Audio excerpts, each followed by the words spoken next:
দেখা যাক দেখা যাক দেখা যাক। এই তো শাবাশ, অনেক সুন্দর হয়েছে তো। তাহলে কিন্তু আমরা একদম মিথ্যা রিভিউ দিই না। আসসালামু আলাইকুম সবাইকে, বাংলা ভিলেজ লাইফের আরও একটা নতুন ভিডিওতে আপনাদের সবাইকে স্বাগতম। আজকে কিন্তু আসি হচ্ছে আমার ছোট্ট খামারে, আমি আর মিমি। এখান থেকে দুইটা দেশি মুরগি আছে আমার, যেহেতু বাসায় রিলেটিভ আসছে ভাইরা ভাই, তো ওদের জন্য হচ্ছে রোস্ট রান্না করা হবে। তো এই যে এখন আমি আপনাদের মুরগি ধরা দেখাই যে মিমি কীভাবে মুরগি ধরে। মিমির হাতে পোষা একদম দেশি মুরগি। তো এখন এই বাপরে, দেখো দেখো আস্তে আস্তে, ওই যে যাক। তো ফাইনালি কিন্তু ও এটা তো মরগ, এটা তো মুরগি না।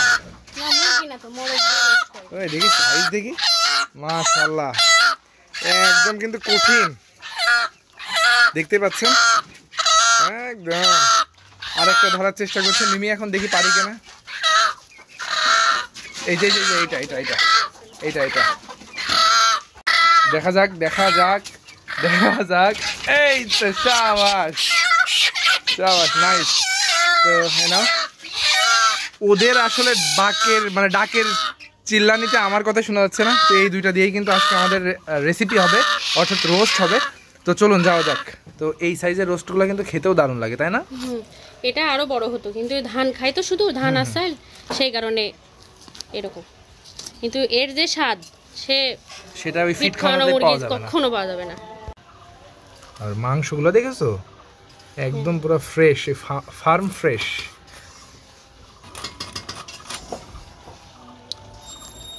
চারটা হবে তাই তো? মানে বুকের দিক থেকে দুইটা ব্রেস্ট আর লেগ। এই যে ও নাইস।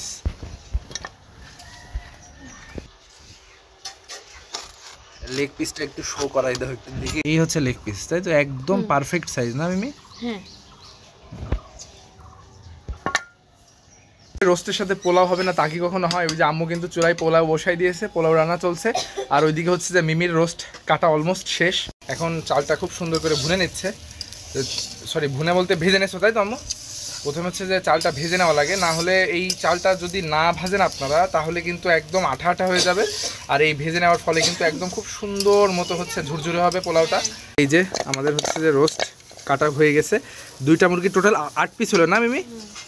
পোলাও হচ্ছে যে চালটা আপনারা কখন বুঝবেন যে এটা হচ্ছে যে ভাজা হয়ে গেছে? যখন এই চাল থেকে নাড়ার সময় একটা ঝনঝন শব্দ হবে, তখনই কিন্তু বুঝতে পারবেন এটা হয়ে গেছে।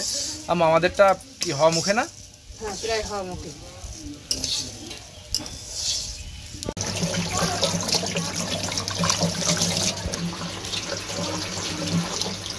এখন আমি রোস্টগুলো লবণ দিয়ে মাখিয়ে রাখবো, মাখিয়ে রেখে আমি এগুলো ভেজে ফেলবো।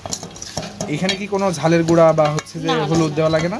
কেন? এটা হলুদ তো দেওয়াই লাগে না, কারণ রোস্ট তো আর হলুদ কালার হয় না। আর যেহেতু আমি মিষ্টি রোস্ট রান্না করব, তো এটা হচ্ছে দুধ এবং সবকিছুর মিশ্রণে একটা আলাদা কালার আসবে।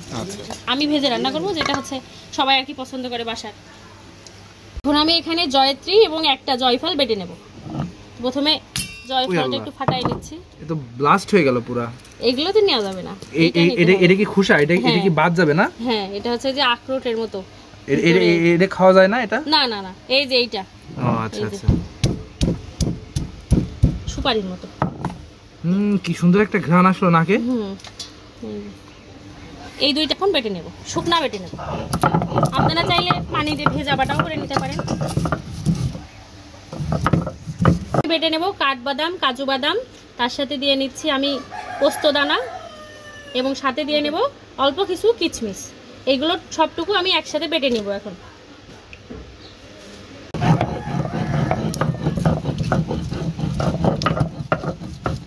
এই বাদামের পেস্টটাও তো অসাধারণ হয়েছে। হ্যাঁ। আর এটা তো টক দই না? হুম। আচ্ছা আচ্ছা, তুমি এই টক দইয়ের সাথে কি মানে এটা মিক্সড করবা যেটা বেটলে মাত্র? হ্যাঁ, এর সাথে আরো কিছু জিনিস দিয়ে একসাথে মিক্সড করে একটা পেস্ট বানাবো। আচ্ছা আচ্ছা, ওইটা হচ্ছে আমি রোস্টের ভিতরে দিয়ে দেবো। পেস্টের ভিতরে এখন আমি দিয়ে নিচ্ছি পরিমাণ মতো শুকনো ঝালের গুঁড়া। মিষ্টি রোস্ট করব, তারপরে জাস্ট একটু ফ্লেভারের জন্য দিয়ে নিচ্ছি। দিয়ে নেব পরিমাণ মতো টমেটো সস।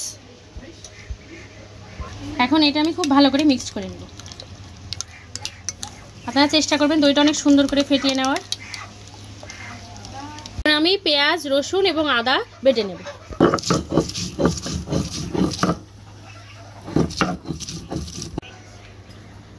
এগুলো ভাজার জন্য এখন আমি কড়াইতে তেল দিয়ে নিচ্ছি।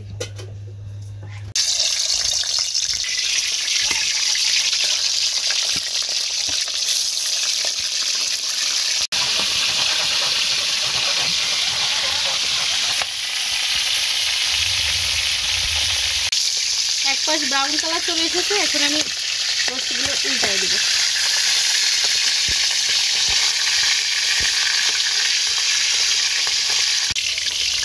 আমি এই যে রোস্টগুলো এরকম ব্রাউন কালার করে ভেজে নিব। আমি এর সাইডে এক সাইডে রেখে দিচ্ছি।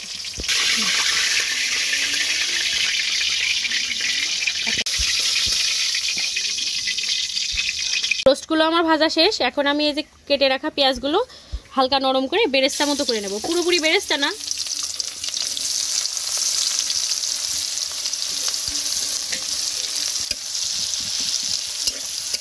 আজকে রোস্টটা কিন্তু আমরা এই দেখতেই পাচ্ছেন খুব সুন্দর করে লাল লাল করে ভেজে নিয়েছি।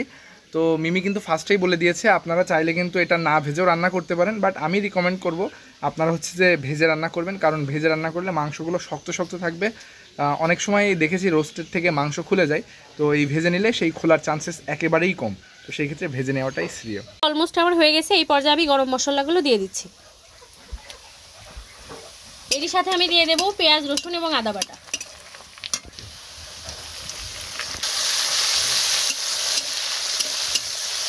এখন মশলা কষানোর এই পর্যায়ে আমি এই যে টক দইয়ের যে মিশ্রণটা করে রাখছিলাম পেস্ট, এইটা আমি দিয়ে দেব। জিনিস এবার আপনারা খেয়াল করবেন, এই টক দইয়ের পেস্টটা দেওয়ার পরে মশলার কালারটা আস্তে আস্তে একদম চেঞ্জ হয়ে যাবে।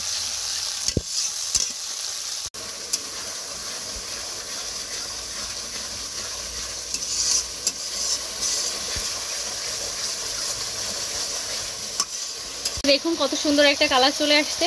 তো এই মশলা আর টক দইয়ের পেস্টটা কিন্তু খুব ভালো করে কষিয়ে নিতে হবে। যদি পুড়ে পুড়ে যায় আপনারা চাইলে অল্প অল্প পানি দিয়ে এটা কষিয়ে নিতে পারেন।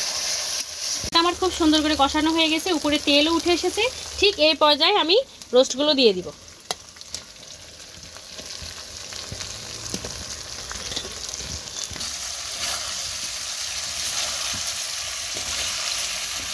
আমি খুব বেশি নাড়বো না, জাস্ট মশলার সাথে একটু মাখিয়ে নিলাম এবং এই পর্যায়ে আমি দুধ দিয়ে দেবো। আজকে রান্নাটা আমি টোটালি দুধ দিয়ে করছি। যদি মুরগি বেশি বড় হয় তাহলে সেই ক্ষেত্রে একটু পানি দেওয়া লাগে, তো আমার মনে হয় দুধ দিয়েই পুরো রান্নাটা হয়ে যাবে। এর সাথে আমি 1 প্যাকেট গুঁড়া দুধও ব্যবহার করব। এখন আমি গুঁড়ো দুধ দিয়ে দিচ্ছি। আপনারা চাইলে এটা স্কিপ করতে পারেন, কিন্তু গুঁড়ো দুধ দিলে কি হয় একটু টেস্টটা ভালো হয়। আমি অনেক সময় নিজেও ব্যবহার করি না, আজকে করলাম যেহেতু মেহমান খাবে। দিয়ে নেব পরিমাণ মতো চিনি, আপনারা স্বাদ অনুযায়ী দিয়ে নেবেন। এই পর্যায়ে দিয়ে নেব লবণ। লবণটা খুব বুঝে দিতে হবে, কারণ আমরা কিন্তু রোস্টটা ভাজার সময় কিন্তু লবণ ব্যবহার করছিলাম। আমি খুবই সামান্য পরিমাণে লবণ ব্যবহার করবো, এই জায়গায় অল্প পরিমাণ লবণ দিয়ে নিচ্ছি। এখন আমি এখানে ব্যবহার করব প্রথমে যে বেটে রেখেছিলাম জয়ফল এবং জয়ত্রীর মশলা, সেই মশলাটা। এটা রান্নার আগ মুহূর্তে দিলেও হয়, ফার্স্টের দিকে দিলেও হয়, কিন্তু লাস্টে দিলে কি হয় ফ্লেভারটা থাকে আর কি। বলক অলরেডি উঠে গেছে। এই পর্যায়ে আস্তে আস্তে নিচে থেকে এইভাবে হালকা করে নেড়ে দিতে হবে, তাহলে কিন্তু দুধ তো ঘন হয়ে নিচে লেগে যাবে।